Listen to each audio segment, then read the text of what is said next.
Meanwhile, we are back out on the grid. Hunsbedt warming up his tyres and moving into pole. Alongside him, Opland.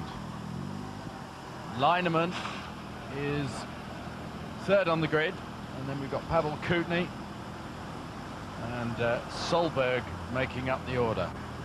There's Opland. Very different conditions now, Arthur. Yes, drying out, Peter, and remember the Hunsbedt was fastest on first runs, Opland fastest on second runs, so if either one of those wins this race, they stand a very good chance of going on to pole for the A final. Will one of them do it? Well, it is indeed a tight run into that first corner for the pole sitter, and it is indeed Ludvig Hunsbedt who's got it from Opland. Kutny is third, Henning Solberg's come through to fourth place, and poor old Bernd Leinemann from Germany once again struggling to get way down there in fifth. So Ludvig Hunsbedt having a very good run here this weekend, getting the Escort Cosworth back onto the pace. Henning Solberg there in Ludvig's last year's car. But there is this year's car for Ludvig Hunsbedt. Already one victory so far this year, looking for his second victory here this afternoon.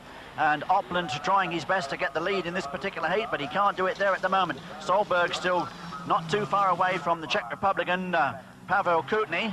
Of course, we should make a bit of history with the next round of the championship, because that will indeed be held in the Czech Republic for the first time ever.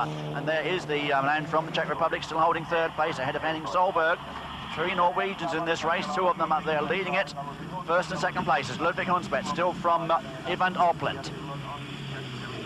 Really beginning to get very, very bumpy out there, Peter, on that loose section, isn't it? Yeah, it's been developing that way throughout the day, and now the benefit of having a dry line on the tarmac, I think, is being undermined a bit by the fact that it really is rock and roll on the loose. Yeah, it's very difficult to place a car on the loose. It's as rough as that. It really is very, very difficult. You can see the ridges there now as they come through. It really is a lot of tram lines, as we would call them, appearing on those loose sections, making it very, very difficult to get the car nicely set up sideways, and also making it very, very difficult to get an alternative line in which to overtake. And that is hindering Henning Solberg there at the moment, as he still sits down in fourth position.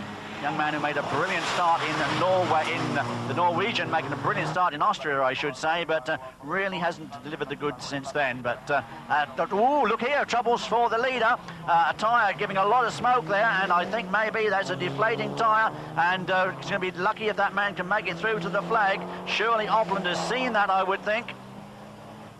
Well, he was struggling to keep the car on the road there, but here he is, just keeping Opland off. He takes the checkered flag just ahead of Opland. Solberg up into third place then, good drive by him. And then Pavel Kutny